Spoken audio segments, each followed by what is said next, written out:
Rame, nggak ada jaga jarak, ada bebas. Kenapa kita di Jakarta kok pada panik semua? Udah, jangan panik.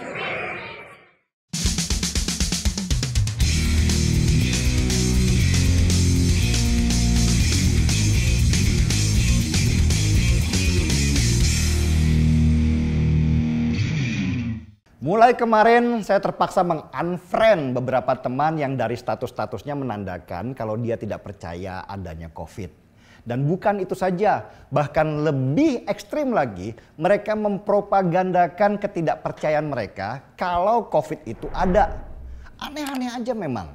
Padahal sudah jelas yang meninggal itu begitu banyak, lebih banyak dari hari-hari biasa. Setiap hari ada saja yang mati. Timeline di media sosial saya itu sudah seperti obituari.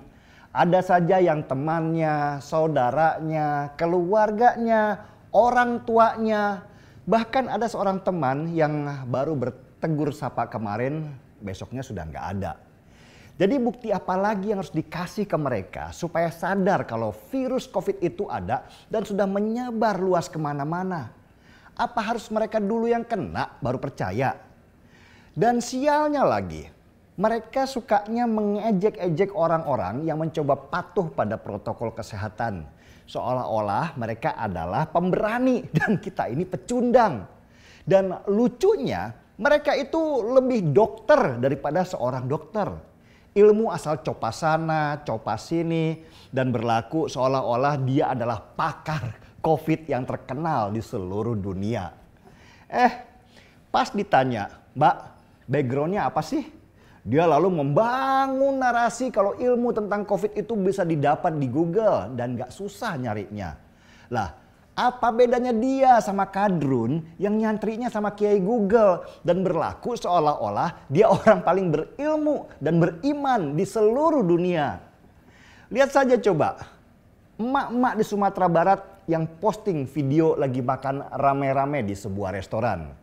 Dia malah ngajak orang-orang untuk nggak takut corona dan melanggar protokol kesehatan. Sial kan? Udah gitu, pas akhirnya dia ditangkap. Cuman disuruh minta maaf doang. Padahal propagandanya itu sudah viral kemana-mana dan pasti berbekas lah di sebagian orang. Mbok ya dia dihukum kerja sosial kek, bantu-bantu nakes kek, atau petugas pemakaman biar dia tahu gimana rasanya nanganin pasien kena COVID. Ada yang lebih gila lagi, mereka yang mengaku ulama atau ustadz dan punya jamaah banyak. Makin aneh-aneh aja mereka.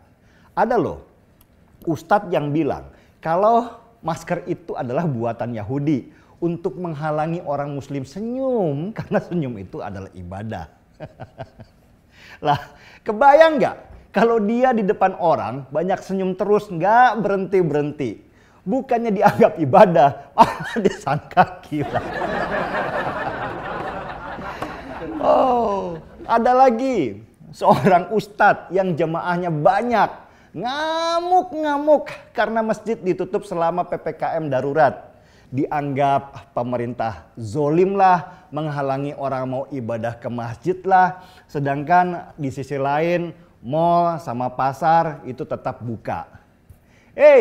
Dandang penyok, sini gue bilangin ya. Ente sama jamaah-jamaah ente dilarang ke masjid itu justru untuk melindungi ente sekalian. Soalnya kalau kalian sakit nanti yang disalahin Jokowi lagi. Nggak capek apa kena bisul aja langsung teriak, pemerintah nggak hadir di tengah kita. Emang untuk ibadah itu harus wajib ke masjid?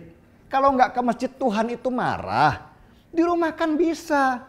Itu semua untuk kesehatan ente juga, korek kuping bekas.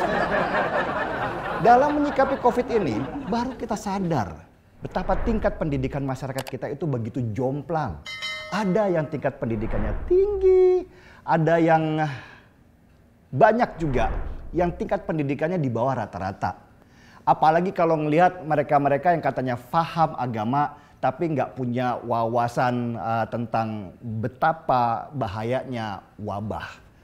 Bahkan Nabi Muhammad SAW saja waktu ada wabah menyerang itu langsung memerintahkan orang-orang untuk karantina dan diam di rumah saja. Bahkan disebutkan juga mereka yang diam di rumah itu disamakan dengan jihad karena berjuang supaya dia tidak menjadi kendaraan penyebaran si wabah itu ke orang-orang lain. Masa gitu aja nggak paham? Gue jadi pengen ngopi dulu.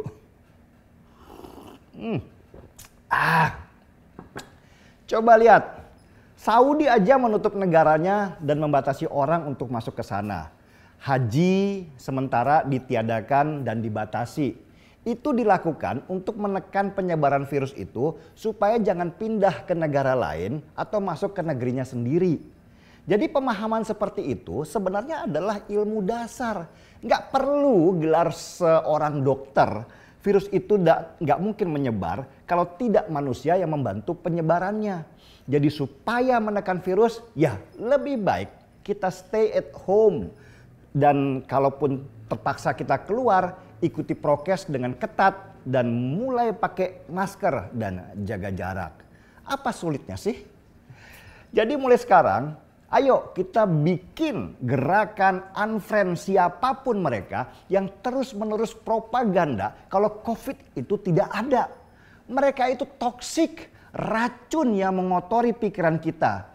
Dan lebih bagus kita upload berita yang senang-senang saja dan percayakan semua ke tenaga kesehatan dan pemerintah. Kan kita nggak bisa apa-apa, bisanya cuman bagaimana menjaga diri kita sendiri saja. Setuju? Kita seruput COVID-nya. Kita seruput kopinya.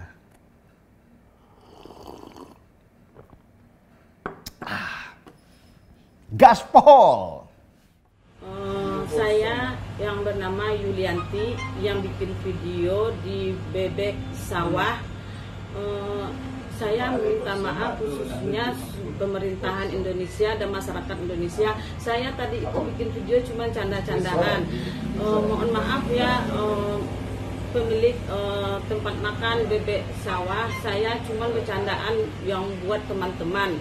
Tidak ada maksud apa-apa karena girang-girang jadi keceplosan.